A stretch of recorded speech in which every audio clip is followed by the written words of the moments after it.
अस्सलामुअलैकुम नाज़रीन कराम, मैं कबीर इकबाल KBR न्यूज़ में आपका खैर मक़दम करता हूँ। आइए नजर डालते हैं आज की अहम खबर। अक्का 12% रिजर्वेशन कहाँ है अक्का?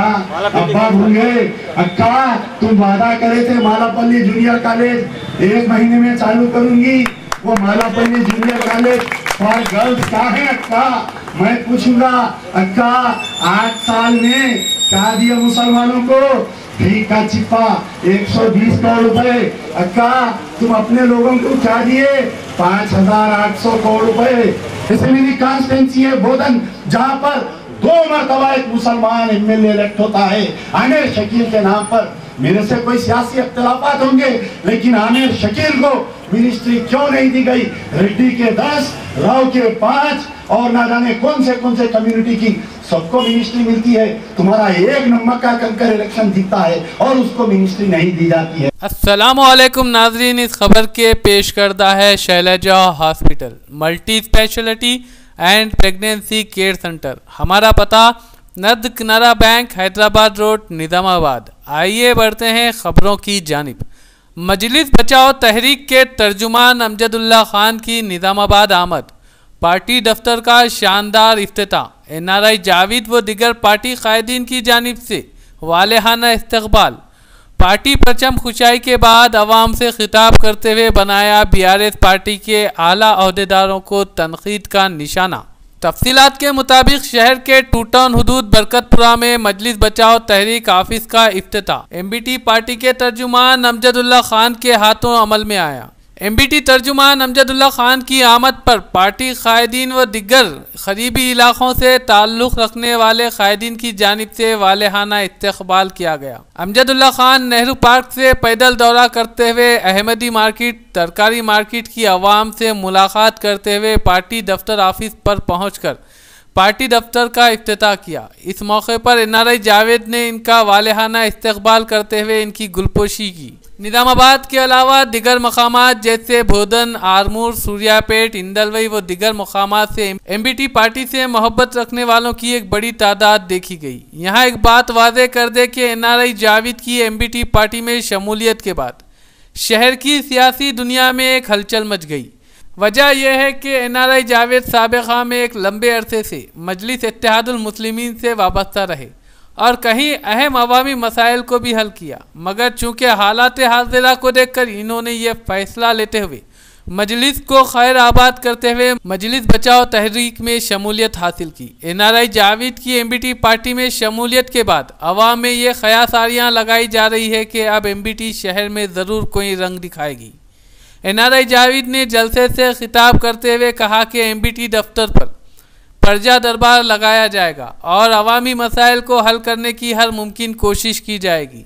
बाद अज़ां MBT तर्जुमान अमजदुल्ला खान ने जलसे से खिताब करते हुए MIM और BRS पार्टी को निशाना बनाते हुए कहा, हुकूमत अवाम को धोखा देना बंद करे। BRS के झूठे वादों और वादा खिलाफी से आज रियासत का हर शहरी वाकिफ हो गया है।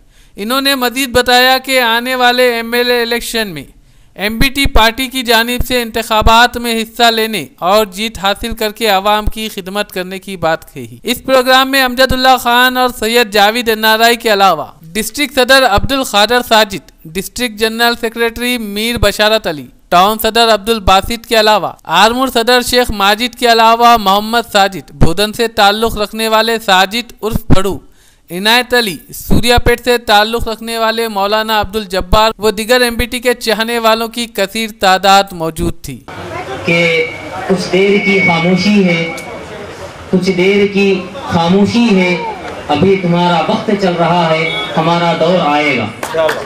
आज MBT के इस प्लेटफॉर्म से, चाहे वो प्रजा दरबार से हो या फिर खासकर जनाब मुहसिन मिल्लत अमजदुल्ला साहिब जो आज खिदमत दे रहे हैं, मैं गाजी मिल्लत अमानुल्लाह साहिब नव्वरल्लाहु मरक़दहु, अल्लाह उनके कब्र मुबारक पर करोड़ों रहमतें नाजिल करे।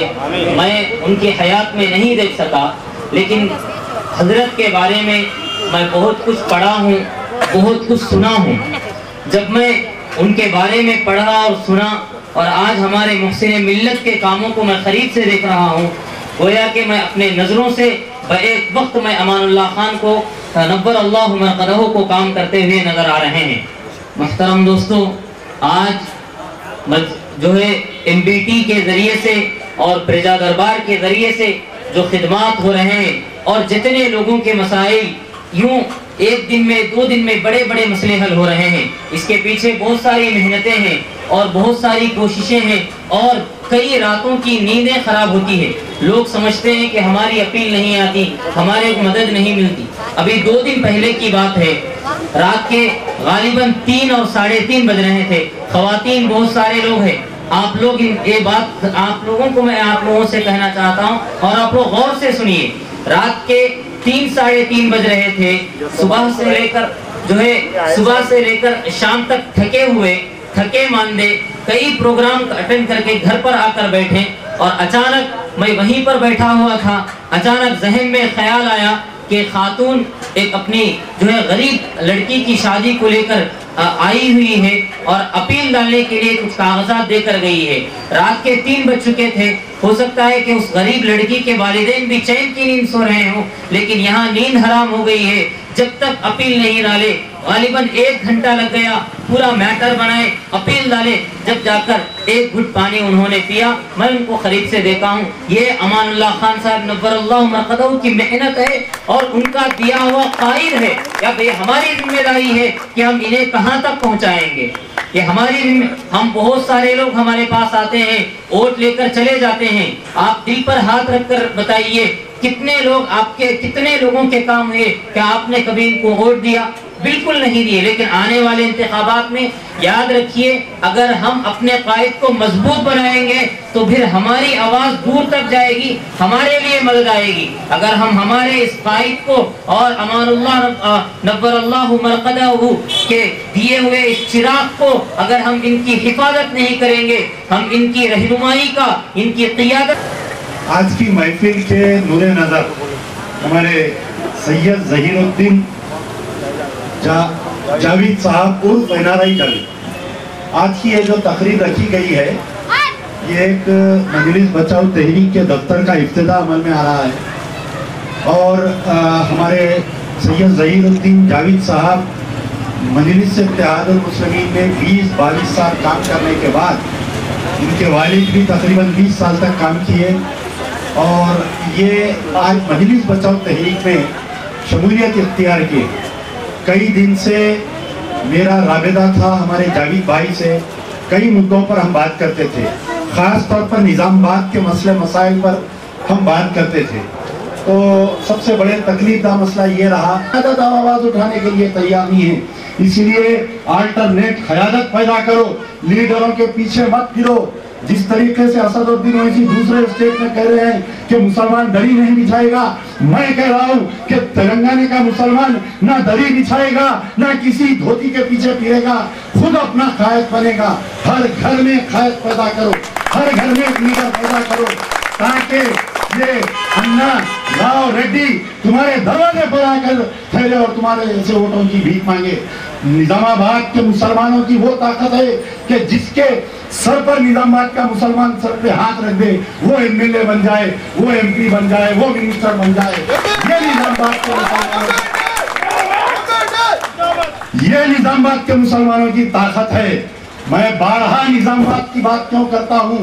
निजामाबाद KCR साहब के बेटी का एरिया है, तो KCR साहब को अगर तकलीफ देना है, अन्ना को याद दिलाना है नहीं है, अन्ना 12% रिजर्वेशन, अन्ना कहाँ है 12% रिजर्वेशन? अन्ना 4 दिन में देते बोले थे, अन्ना ये पूछना है तो निजामाबाद से उठाना पड़ेगा आवाज को।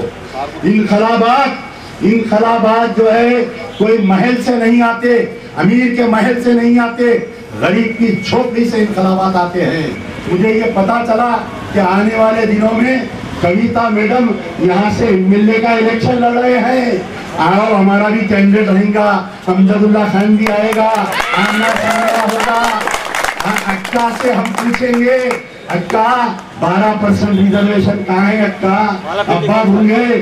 अक्का तुम वादा करे थे मालापल्ली जूनियर कॉलेज 1 महीने में चालू करूंगी, वो Malapalli junior college for girls कहाँ है? अक्का मैं पूछूंगा अक्का 8 साल में क्या दिया मुसलमानों को? ठीक का चिप्पा 120 करोड़ रुपए। अक्का तुम अपने लोगों को क्या दिए?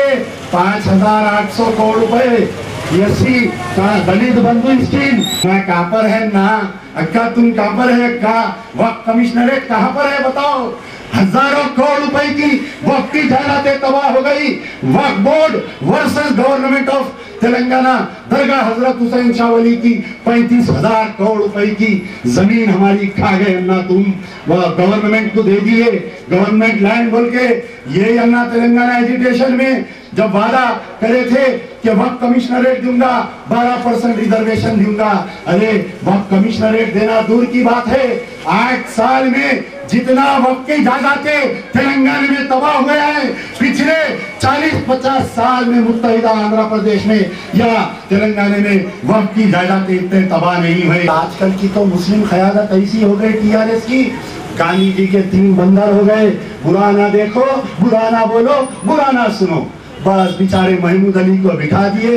मैं बहुत इज्जत करता हूँ, उम्र में बड़े हैं, लेकिन क्या करूँ, मजबूर हूँ बोलने के लिए। एक रबर स्टैम्प होम मिनिस्टर को बिठा दिए। उसके बाद में मुसलमानों की क्या खबर है टीआरएस में, मैं ये बतलाना चाह रहा हूँ। निजामाबाद से थोड़ी दूर पर एक असेंबली कॉन्स्टिट्यूंसी है बोधन, जहाँ पर 2 मरतबा एक मुसलमान एमएलए इलेक्ट होता है आमिर शकील के नाम पर। मेरे से कोई सियासी इख्तिलाफात होंगे, लेकिन आमिर शकील को मिनिस्ट्री क्यों नहीं दी गई? रेड्डी के 10, राव के 5 और ना जाने कौन से कम्युनिटी की सबको मिनिस्ट्री मिलती है। तुम्हारा एक नंबर का कंकर इलेक्शन जीतता है और उसको मिनिस्ट्री नहीं दी जाती है। तेलंगाना के मुसलमानों याद रखो, आज तुम्हारी कौम खून के आंसू रो रही है। उस आंसू को पोंछने के लिए तुमको एक मसीहा की जरूरत है। तुमको एक ऐसा कायद जो केसीआर की आंख में आंख डालकर पूछे, वो ऐसा नौजवान जो कविता अगर निजामाबाद आएगी तो रोककर कविता को पूछे कि हमारा स्कूल कहाँ पर है, रोककर कविता को पूछे कि मेरा हॉस्पिटल कहाँ है, रोककर कविता को पूछे कि मेरा 2 बेडरूम फ्लैट कहाँ पर है, रोककर कविता को अपने हकायक को पूछो। अरे मुसलमानों याद रखो, ये दिन चले जाएगा। अमानुल्लाह खान चले गए, कायम खान चले गए, आलम मलिक चले गए, अमजदुल्ला खान चले जाएगा, एनआरआई जावेद चले जाएगा, अब्दुल कादिर साजिद चले जाएगा। तुम में सवाल करने की सलाहियत पैदा करो, तुम में सवाल करने की सलाहियत पैदा करो। तुम राव रेड्डी अन्ना के पीछे धोती पकड़कर मत फिरो। तुम अपने बच्चे को लीडर बनाओ, वकील बनाओ, ताकि वो तुम्हारा दिफा कर सके। यार जिंदा समझो।